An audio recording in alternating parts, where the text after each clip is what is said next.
அதிமுக அமமுகவில் இருந்து 50,000 பேர் முதலமைச்சர் ஸ்டாலின் முன்னிலையில் நாளை திமுகவில் இணைய உள்ளதாக முன்னாள் முதலமைச்சர் ஓ பன்னீர்செல்வம் மகன் ரவீந்திரநாத் தெரிவித்துள்ளார்.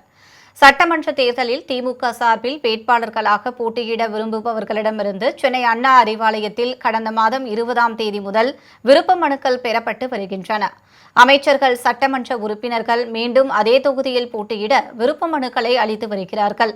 இந்நிலையில் அண்மையில் திமுகவில் இணைந்த முன்னாள் முதலமைச்சர் ஓ பன்னீர்செல்வம் மகன் ரவீந்திரநாத் ஆண்டிப்பட்டி, போடி ஆகிய தொகுதிகளில் போட்டியிட விருப்ப மனுக்களை வழங்கினார்.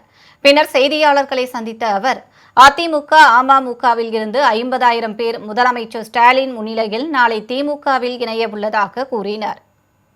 தளபதி அவர்களுடைய பேர ஆசியுடன் இன்னைக்கு விருப்ப மனு அளித்திருக்கின்றோம். இணைப்பு விழா திருமங்கலத்தில் மிக பிரமாண்டமாக நடைபெற்றுக் கொண்டிருக்கின்றது. மிக சிறப்பான ஒரு மாநாடு போல அந்த நிகழ்ச்சி நடைபெறும் என்பதை தெரிவித்துள்ளேன்.